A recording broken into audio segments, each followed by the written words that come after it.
양육비를 못 받을 때 쓸 수 있는 대표적인 카드가 이 직접 지급 명령 신청입니다. 전 배우자가 다니고 있는 회사를 상대로 매달 급여에서 양육비를 자동으로 공제해달라 이렇게 신청하는 제도입니다. 잘 적용이 되고 있을까요? 3년 전 배우자와 이혼한 정모 씨는 2년 넘게 양육비 7천만 원을 받지 못했습니다. 전 남편 회사를 상대로 직접 지급 명령을 신청해 몇 달간은 양육비를 받았는데 어느 날 갑자기 끊겼습니다. 전 남편이 회사를 그만두고 1인 회사를 차렸기 때문입니다. 다음 달부터는 이제 지급이 안 돼요. 이분이 퇴사하셨어요. 그러는 거예요. 2달치 입금되고 끝나고. 그래서 되게 망연자실했어요. 퇴사해서 회사를 옮기면 이직한 회사를 알기도 어려울 뿐더러 알게 되더라도 직접 지급 명령 신청 절차를 처음부터 다시 밟아야 합니다. 미국 같은 경우는 자동 승계 제도라는 것이 있어서 퇴사를 하고 새로운 회사로 이직을 하더라도 옮긴 회사에서도 이 부분에 대해서 승계를 받는. 심지어 본인이 대표인 1인 회사의 경우 양육비 공제를 안 하겠다고 하면 뾰족한 방법이 없습니다. 정 씨는 앞서 이행명령이라는 것도 신청했습니다. 법원의 판결 내용대로 양육비를 주라는 명령을 한 번 더 해달라 요구하는 제도입니다. 이건 효과가 있을까요? 2006년에 이혼한 김도연 씨는 매달 50만 원씩 받기로 한 양육비를 20년 동안 못 받았습니다. 전 남편이 법원의 이행명령을 받고도 따르지 않은 겁니다. 전 남편을 구치소에 가두는 10일 감치 결정까지 법원에서 받아냈지만 전 남편은 이마저도 빠져나갔습니다. 주소지를 바꾸어 법원의 서류를 받는 절차인 송달을 피한 건데 현행법상 송달을 6개월간 피하면 감치 명령이 무력화됩니다. 11월 나 못 받겠어요. 나 그냥 안 받을게요 하고 똑같은 거잖아요. 주소 말소 되면 주소 말소 딱 써놨거든요. 지금도 이제 한 달에 한 번씩 떠보죠. 법원의 이행명령을 무시했을 땐 최고 1,000만 원의 과태료 부과도 가능하지만 앞으로 양육비를 주겠다고만 하면 잘 부과되지 않고 과태료가 양육비보다 싼 경우가 많아서 과태료를 선택하기도 합니다. 이렇다 보니 법망을 이리저리 피하면서 양육비 지급을 외면하는 사람이 좀처럼 줄지 않고 있습니다. 최근 3년간 미지급 양육비는 173억 원에 달합니다. SBS 조윤아입니다. 이혼 후에 양육비를 주지 않는 나쁜 부모들의 신상을 공개하던 사이트 배드파더스 기억하시죠? 이게 최근 다시 운영되고 있다고요? 예, 양육비를 해결하는 사람들이라는 이름으로 새롭게 활동을 시작했습니다. 이 사이트는 지난 1월 말부터 양육비를 지급하지 않은 부모의 이름과 사진, 주소 등을 공개하고 있는데요. 현재까지 33명의 신상이 추가로 공개된 상태입니다. 운영자는 과거 명예훼손으로 대법원에서 유죄 판결을 받았지만 양육비 미지급 문제가 여전히 해결되지 않고 있다며 재개 이유를 밝혔습니다. 실제로 2021년 법 개정으로 양육비 미지급자에 대해 최대 징역 1년까지 처벌이 가능해졌지만 처벌 이후에도 실제로 양육비가 지급된 사례는 거의 없는 상황인데요.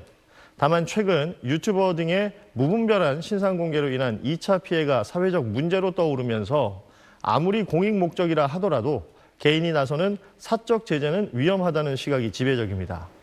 전문가들은 사적 제재는 원칙적으로 금지돼야 한다며 제도 개선을 통한 공적 해결이 필요하다고 지적했습니다.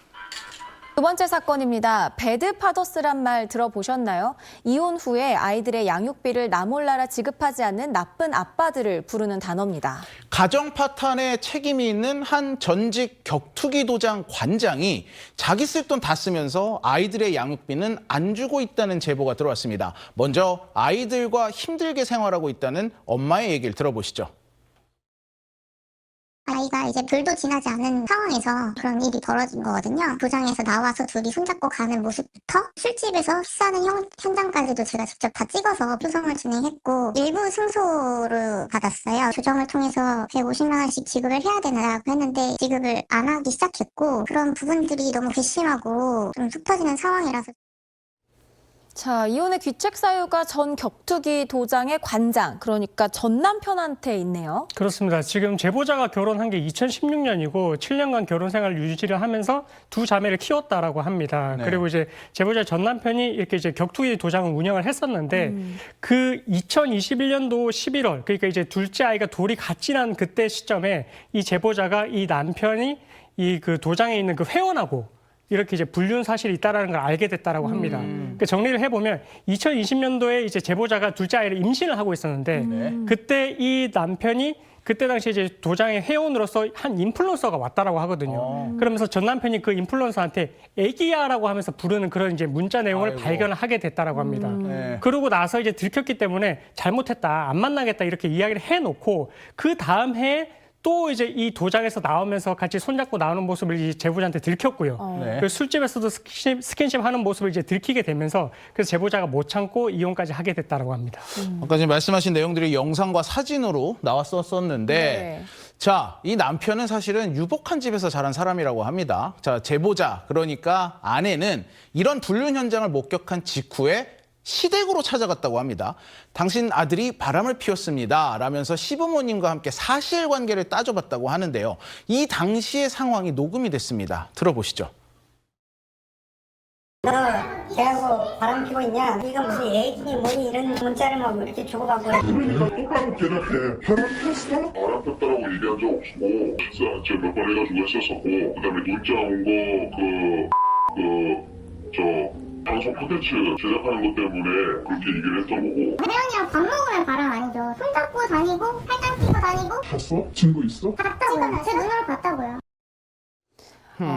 일단 시어머니가 아들에게 바람 피웠냐고 사실관계를 확인을 하면서도 네. 저는 며느리에게 증거 있어? 라고 이렇게 그러게요. 되묻는 게 참 좀 당황스러운 것 같은데 전 남편은 이 상황에 대해서 또 약간 좀 머쓱해하는 것 같기도 하고요. 네. 어쨌든 우리 엄마 아빠 앞에서 이런 얘기를 하니까 그러니까요. 예, 그런 것 같은데 자, 지금 보면은 남편은 어쨌든 부모님한테 너 바람 피웠냐 물어보니까 아니에요라고 부인을 합니다. 하지만 결국 법원에서 인정이 된 거죠. 네, 분류는 인정됐습니다.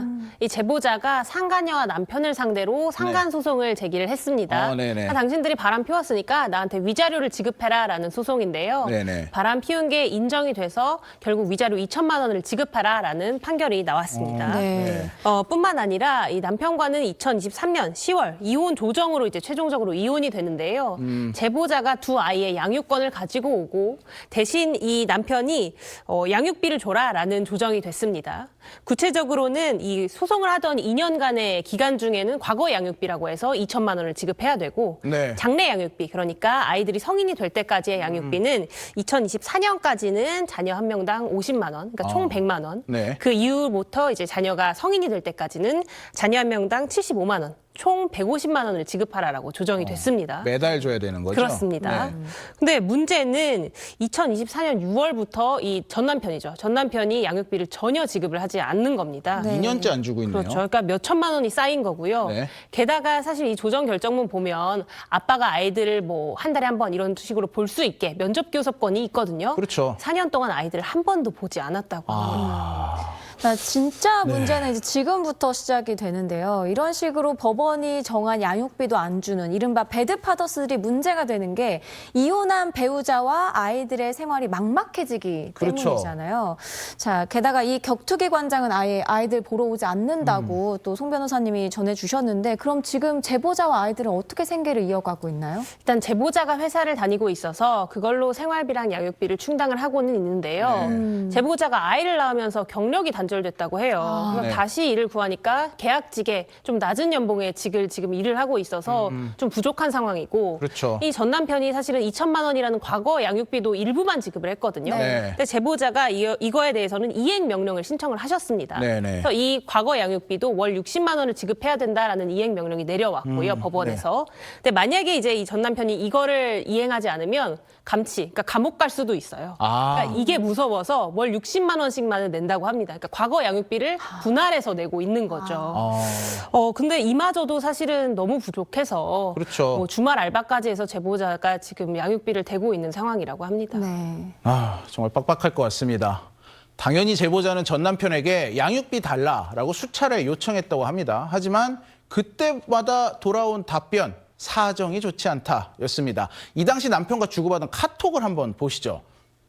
자, 먼저 이게 이혼 소송을 제기한 직후 2022년에 나오는 카톡인데 생활비 보내줘야 돼. 150만 원씩 보내주면 좋겠어. 라고 하니까 변호사 소송비를 결제해서 곤란하다라고 합니다. 이거 법원에서 인정된 줘야 되는 돈인데 지금 안 주고 있는 거예요. 현재 도장, 그러니까 이 격투기 도장을 마무리하고 있느라 돈 갖고 있는 게 하나도 없다. 지금 의무에 따라 지급을 해달라고 부인이 하죠. 네. 그런데도 최대한 노력해서 마련되는 대로 보내줄 수 있도록 할게. 다음 주 월요일 날 보내줄게.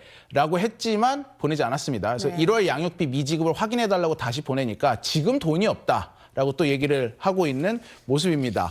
자, 이런 식으로 이제 카톡을 계속해서 몇 년간 주고받은 건데 왜 1년 동안 안 보냈냐, 1년 내내 안 보냈다라는 거죠. 그러니까 너로 인해 발생해서 지출한 게 많은데 파산 신청을 할 판이다. 그래서 보내줄 수 없다. 그러니까 이제 그때마다 돈이 없다라는 얘기를 계속해서 하고 있는 겁니다. 아, 저는 진짜 이런 문자나 카톡을 보면 그래도 밥은 먹지 않습니까? 그러니까요. 네, 이런 생각들이 드는데 돈을 보낼 생각이 애당초 없었던 게 아닌가 하는데요. 자, 이 전 남편 자신이 진짜 돈이 없다는 걸 보여주기 위해서 이렇게까지 했다고 합니다. 제보자의 이야기 들어보시죠. 전 남편이 개인 회생 신청을 했다가 법원에서도 그걸 용납하지 않아서 폐지가 됐거든요. 근데 개인 회생 폐지가 되는 순간 바로 도장을 폐업하면서 파산 신청을 하더라고요. 최근에 저한테 양육비 관련해서 감액 소송을 하겠다 이런 뉘앙스의 내용 증명을 보내온 것들도 있고 그렇게 하면서 다른 클럽 형태로 지도자 역할로 왔다 갔다 하고 있는 본인 소득으로는 뭔가 잡힐 수 있는 그런 게 없겠죠? 변호사님 잘 모르겠습니다. 진짜 남편이 전 남편이 좀 어려워서 진짜 이러는 걸까요? 아니면은 양육비 주지 않기 위한 꼼수일까요? 어떻게 보십니까? 그러니까 저도 참 애매한 사안이긴 한 것 같은데 네. 일단은 이 전 남편이 이혼을 하기 전에 월 소득이 한 400에서 500 정도 됐다라고 하거든요. 네네. 근데 그러고 나서 이제 뭐 사정이 생겨가지고 지금 뭐 2025년도에 이 격투기 도장을 뭐 폐업을 했다라고 하는데, 네.